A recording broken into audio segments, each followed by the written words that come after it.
Fracas made us from stone to protect Girdlegard.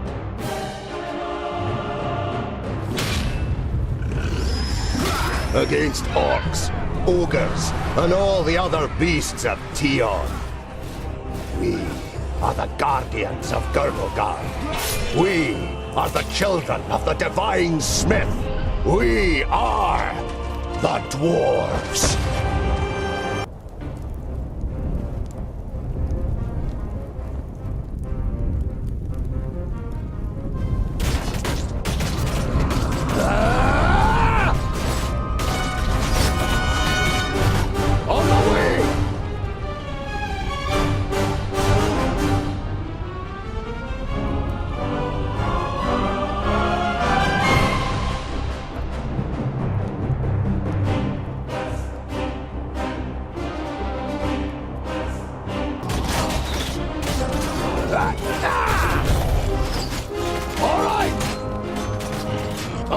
Not possible right now! Come here, you! And stay there!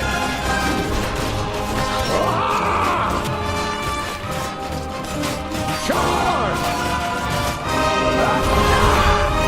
Come here, you! Charge!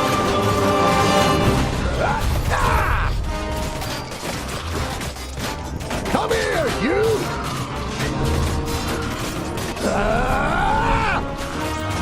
Just a moment! Understood! On the way! Understood! Charge! Come here, you! That's that!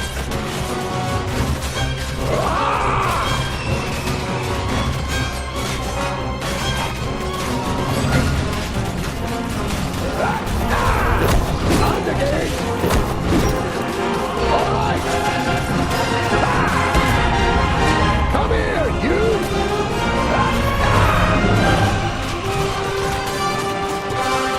Landolin! A present from the workshop!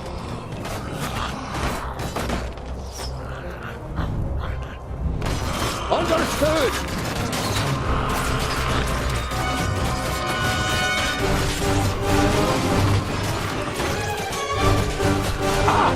I'd be happy to pass on this present to the Greenskins.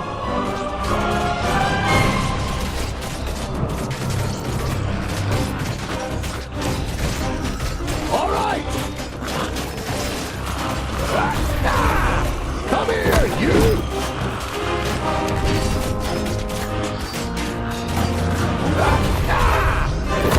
That's that!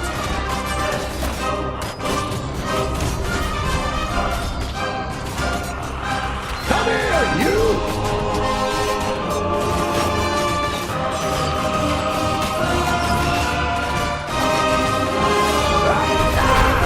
And again!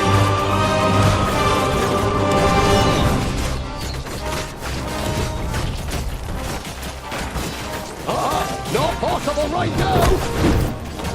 And stay there! I could do with your help!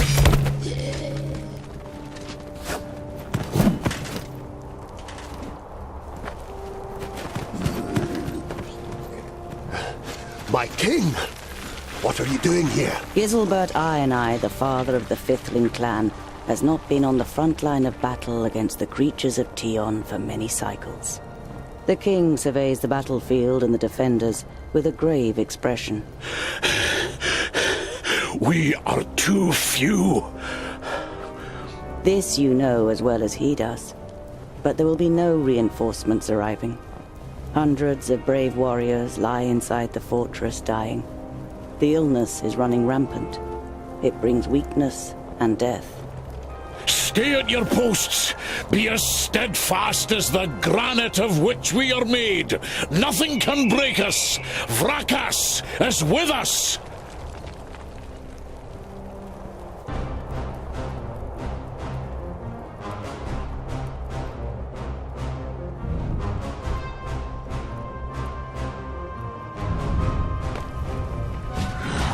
will be so.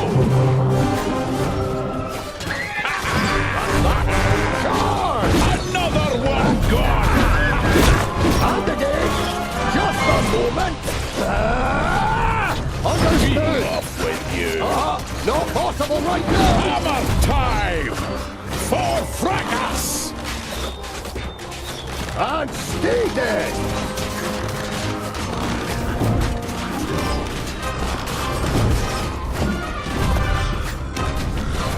Huh?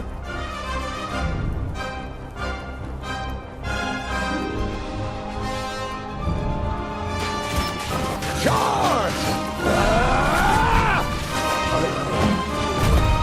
You. Come here! Yes? Over there! It will be so! That's not impossible! Be off with you! Another one gone! And again! Be off with you! Over there! Yes?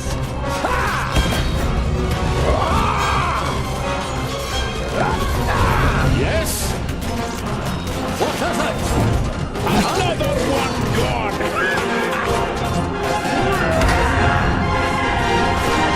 Come here and die! Be off with you! And stay dead! Come here, you! What? What is it? Ha! Charge! Yes? There are too many of them! Yes? And again! Understood! What? Come here and With die! your help! There are too many of them! With your help!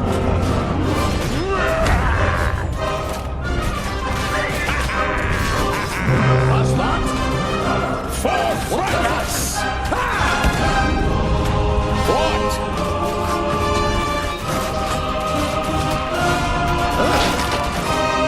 Be off with you!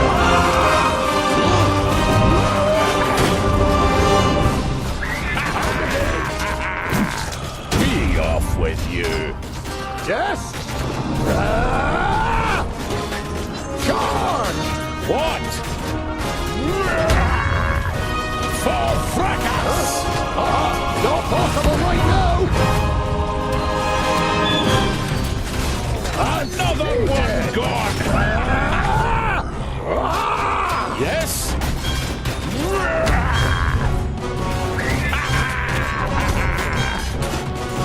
Another one gone! That's that! Just a moment, you! Charge! What? Hammer time!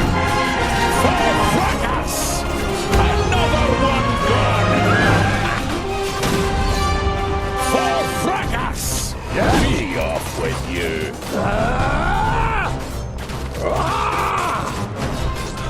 Come here, you!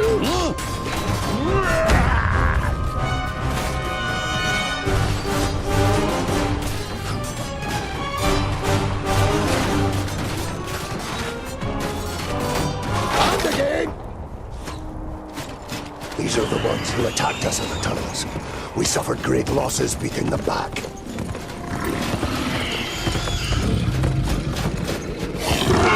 Come here and I'll split you like a straw, you treacherous elf! In his fury, the old king radiates a ferocious power that none of Citalia's children could withstand. But the slight, willowy being sitting astride the shadow mare just grins down, mockingly. You are mistaken. We are Alpha.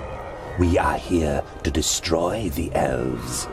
All peace-loving beings here in Girdlegard are under our protection, and you cannot open the gate that has barred your path into Girdlegard since the creation of the world. Not us. But perhaps one of your kind.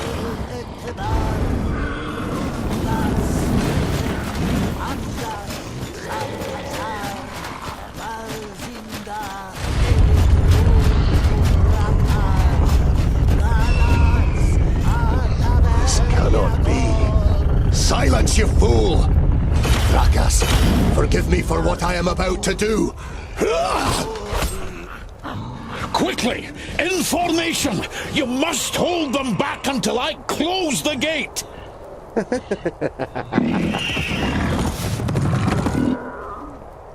Huh?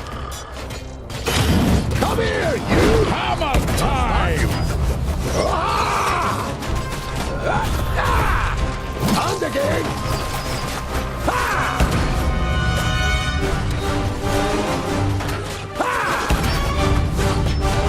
Come here, you!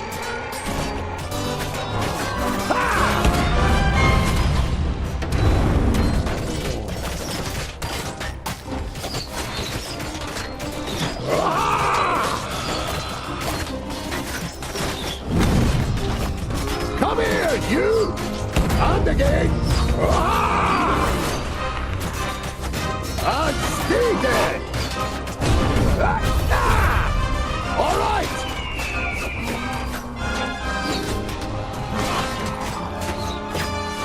Charge! Not possible right now! That's that! Understood! All right!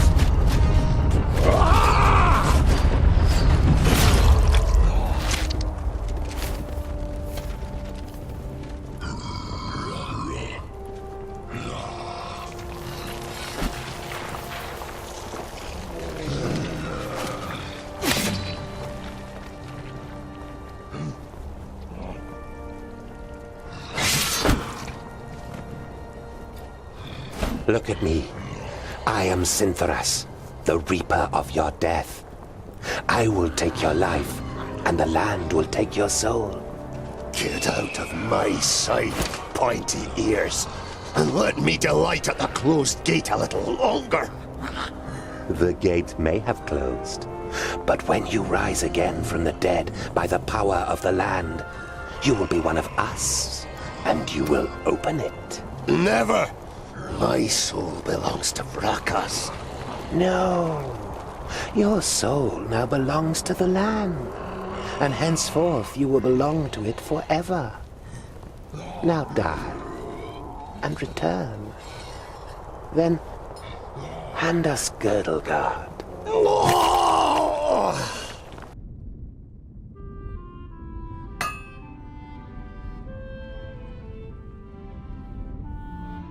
You're a perfectionist, Tungdil Bolafar. I've got a reputation to uphold. If you can't rely on the metalwork of a dwarf, what can you rely on?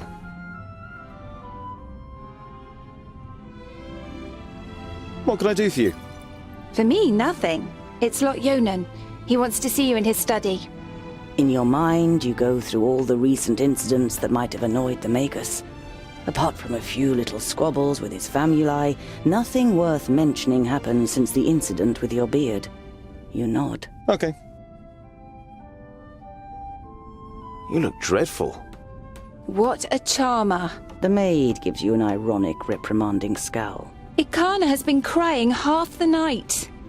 When you were teething, I carried you around the vaults. You played with my beard and I sang you to sleep. Frala smiles. She's heard this story many times before. That was 23 cycles ago. But I'm quite sure you didn't sing. You might have grumbled a bit. If what you've read about the dwarven lifespan is true, it'll be another 300 sun cycles and more before you are called to the Eternal Forge. The certainty of one day having to witness Frala's death already burdens your heart. I'd better not keep the Magus waiting. See you later. There's goulash for dinner. Hey, groundling! Come to the kitchen, we need you. Jolison, a 4th degree famulus and your favorite foe among the students of magic, gives you a disparaging glance and disappears without waiting for your reply.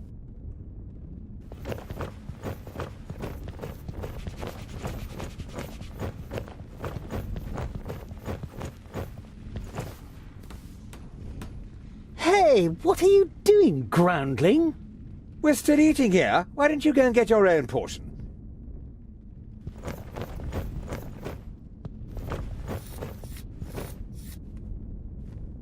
The blacksmith.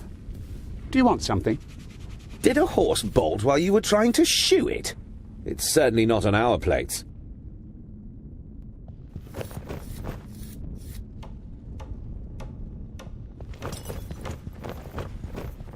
Tangdale! Quick! Or the goulash will get burnt! You immediately recognize what the problem is. A chain running over a pulley for positioning the cauldron is detached from its mounting, and the cauldron stuck in the fireplace.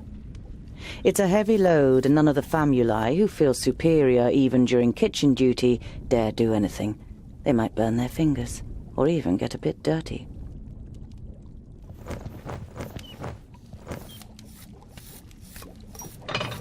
It'd be a waste of goulash.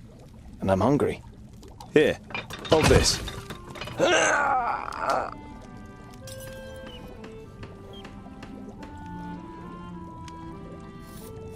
you remember when you dyed my beard with some magic spell? I had to shave it off. You stroke your beard, which is unusually short for a dwarf. Damn it! Ah, it's heavy! The young human forces through his pursed lips, letting the pot sink a little. Don't you dare ruin my goulash, boy! The cook, with beefy forearms, glares at the young man, and after a brief moment, he tries harder.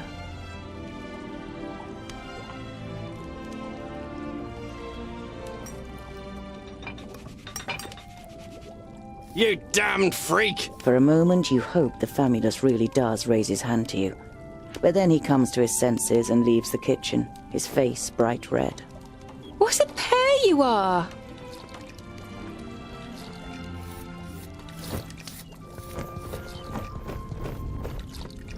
Do you know what Lord Yonan wants?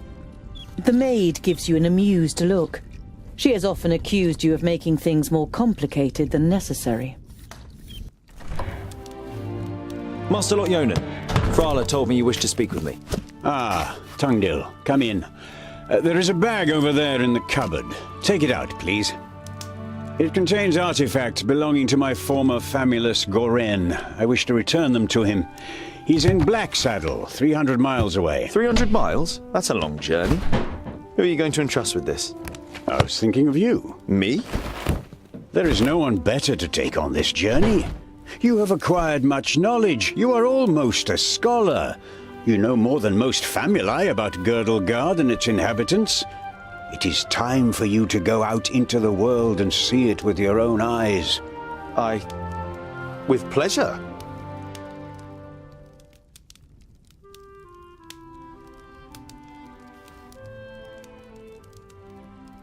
What's in the bag? Magical devices. You better leave the bag closed if you want to avoid any accidents. Dwarves don't really like magic, and magic doesn't like you either. Rakus gave us so much craftsmanship that there's no space left in our bodies for magic. Strictly speaking, every time you've been too close to magic, it has ended in catastrophe. Perhaps I'll meet some dwarves on my travels. Yes, perhaps. But don't hold out too much hope. And be careful who you talk to. Not everyone out there likes dwarves. Yeah, goblins. They abduct baby dwarves and sell them to magi, from what I've heard. Not the best bit of business I've ever done. But what was I to do? The Longnoses threatened to throw you into the nearest river. Be on your guard. Look after the bag and don't lose it. May Palandiel be with you. And Varakas too, of course. I'll set off immediately. I'll see you soon, Lord Yonan.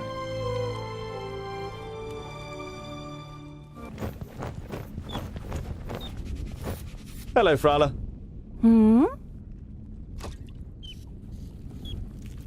I need provisions for 300 miles. You're grinning from ear to ear. Finally, you've got the chance to see something of the world. 300? Tungdil, that's no errand. That's an epic journey. Wait, I've got just the right thing. But make sure the cook doesn't see. I'm going to Blacksaddle to return a few things to a former apprentice in Amagus. You pocket the rye bread, sausages, and ham. Enough food for the first few days of your journey. Perhaps I'll even meet some dwarves on the way. Frala throws you a cautious glance. It's a tricky subject that you can't help but broach. There aren't dwarves down here. You're the only one in Idaslane, as far as we know. I know, but I can't just have been born out of a rock. Somewhere in the mountains, I have a clan. Maybe even a family. Yes. Maybe. Frala has reminded you more than once that Lot Yonan wrote to the dwarf clans, and none of them were missing a dwarf boy. I've got a present for you. You take out a symbol of protection that you've carefully made from 3 horseshoe nails. It's not the finest jewellery in Girdlegard. One look at Frala's face makes it clear that it doesn't matter. She glows with happiness as she takes the pendant. For me? But why? Because you don't see me as an oddity, and you're like a little sister to me. You could have said. But you settle with a shrug and a crooked smile. I have to go. I've got a long journey ahead of me. I wish you the blessing of Palandial and Vrakas to protect you from all danger in your journey. Here, a talisman. Whenever you look at it, think of me. Frala winks at you mischievously. And of getting me a nice present.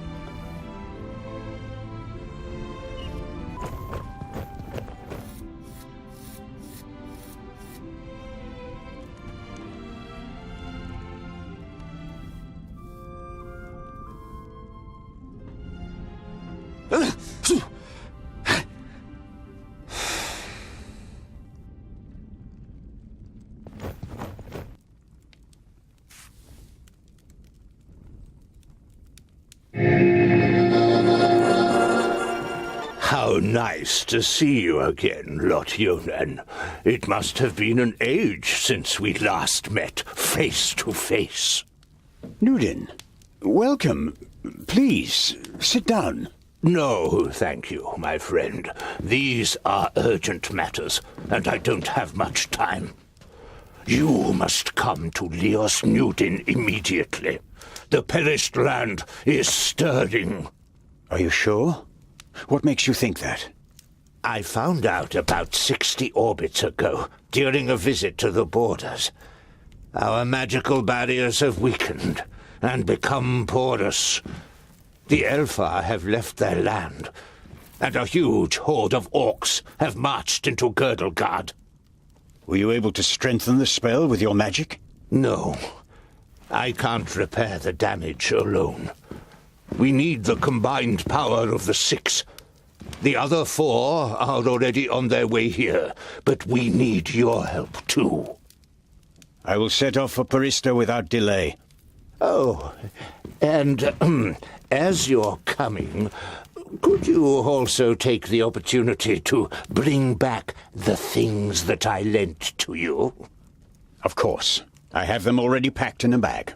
Oh, thank you. We'll be expecting you. Utterly blinded by the sunlight, you squeeze your eyes tightly shut after only a few steps. The time spent underground has made you so sensitive to light that you're forced to seek shelter in the shade of a mighty oak.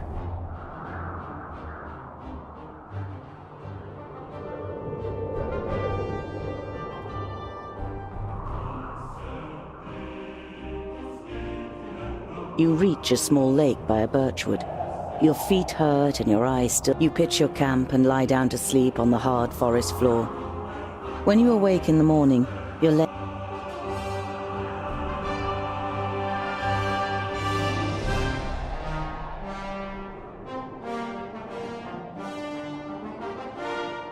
Around midday, with the sun high in the sky and the first beads of sweat appearing on your forehead, you see something move next to the road, a few hundred meters ahead. Some crows are pecking at something in the long grass. When you see the blood on the ground, you try to convince yourself it's from an animal that just happened to be killed on the road by a hunter. You know this is improbable, and your hope disappears completely when you see 2 human bodies lying in the flattened grass. It's time-consuming and strenuous work digging shallow graves in the ground with a stick and covering the corpses with a few stones.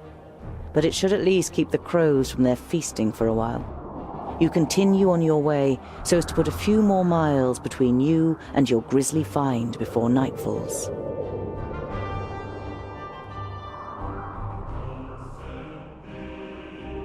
You see a flickering light through the trees some way from the path. It might come from a campfire.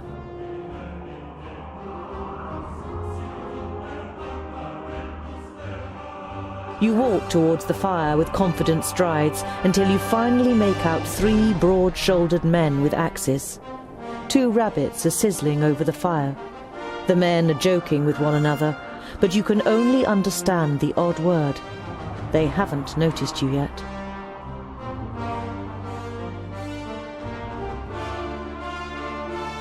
Once you reach the edge of the firelight, you say amicably, "Greetings.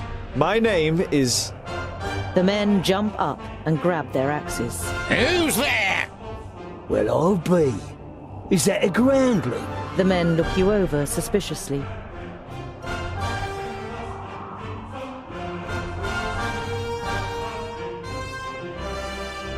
My name is Tungdil. I'm only a traveller who would have nothing against a warm fire and some company.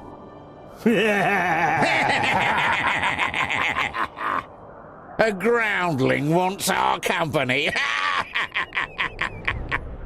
We are honest, hard-working men. Why would we have anything to do with groundlings? Be off with you. The man strengthens his grip on the axe and passes his tongue over his yellowed teeth while keeping you in his sights.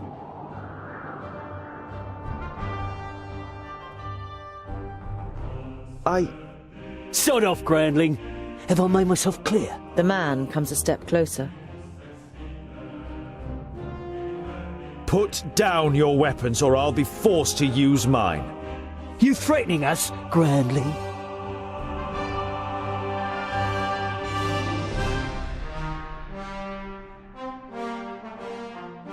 Now consider this. I am a dwarf with an axe, and I don't use my axe for cutting down trees.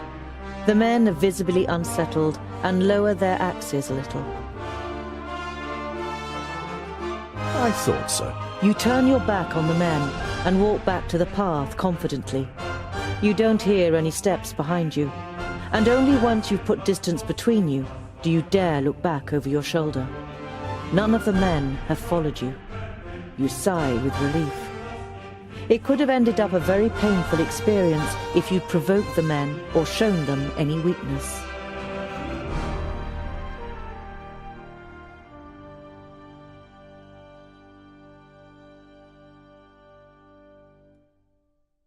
You look down on a large village on the banks of the Warder.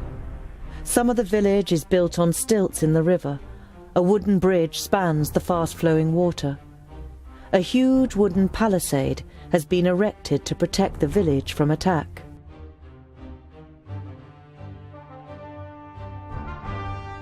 The guards on the palisade are watching you. Their armor looks well cared for and well made. The smith who made them knew what he was doing. You conclude that the men depend on the protection the armor offers and aren't just wearing them to look good. They're certainly not villagers. Some of the guards begin to whisper as you near the gate. Hello up there! What brings you to fair good water? And have you seen any orcs on your travels, groundling? The man leaning over the palisade eyes you up and down carefully. Goodwater is well known for its hospitality. A fact that you've just made up yourself. Let me in, and I will tell other travellers all about it. I regret to inform you that we cannot allow you to enter. The gates stayed closed once night has fallen. There is certainly no regret showing in the man's face.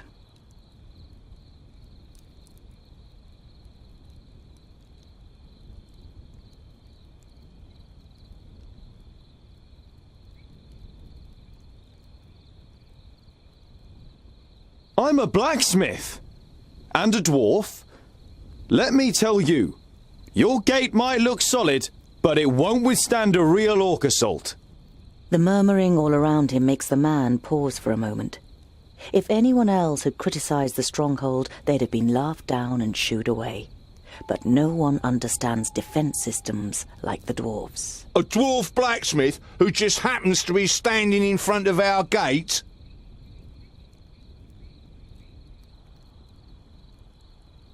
That's right. I can see to it that orcs crack open their skulls on your gate, just like at home on the High Pass. Skulls that add up to hard cash for you. You only know about the secondling stronghold from books, but you can see in the man's face you've pushed the right buttons. All right, then. You can spend the night in the village. You begin work tomorrow morning, and it had better work like you promised. Of course. It's a trifle. After a meal, you spend the night in the comfort and shelter of a Goodwater tavern. The next morning, you feel fully refreshed. You strengthen the gate with cross braces of wood and iron, using your experience and skill.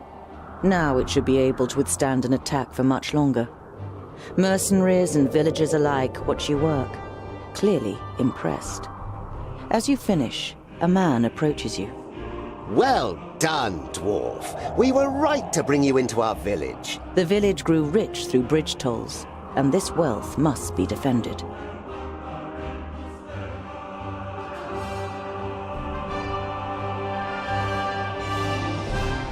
You're proud of what you've achieved in such a short time. You've even invested more time than was wise. I was happy to help, but half the day is lost and I must be on my way. A strong dwarf like you will always be welcome here in Goodwater. Be careful out there. Who knows where the orcs might be lurking? An uneasy feeling has been your constant companion since you left Goodwater. Every little sound in the forest makes you fear you've been discovered by a horde of orcs. But you reach the end of the day without bumping into any of the greenskins. It seems as though Vrakas has granted you one more day in Girdlegard. As night begins to fall, you pass a large oak tree and decide to call it a day. Near the oak tree is an abandoned camp with a fireplace, which appears to be a couple of days old.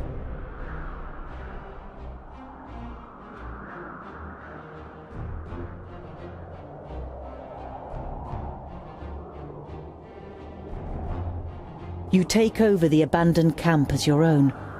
Whoever slept here before clearly left again without any problems. You see that as a good omen and lie down to sleep.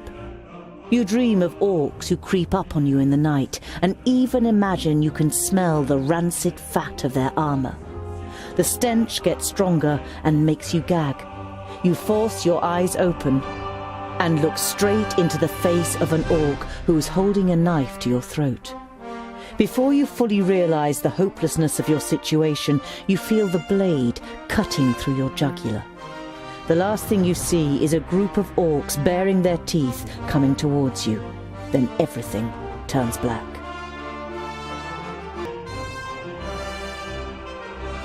An uneasy feeling as night begins. You swing yourself up the trunk and then pull up your baggage after you. You're prepared to sleep in a tree like a bird if it means escaping the orcs' attentions. You sling your rope twice around your stomach and the trunk of the tree to stop you from falling accidentally. You close your eyes and dream.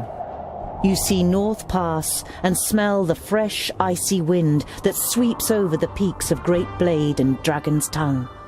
But the harmony is interrupted by the hideous roar of an unending flood of orcs throwing itself unceasingly against the fortification. You smell the disgusting green blood of the orcs and taste the rancid fat of their armor on your tongue. The bitter taste becomes stronger until it's unbearable and wrenches you out of your dream. You open your eyes and are surprised at the brightness as a glance at the sky confirms that it's still night.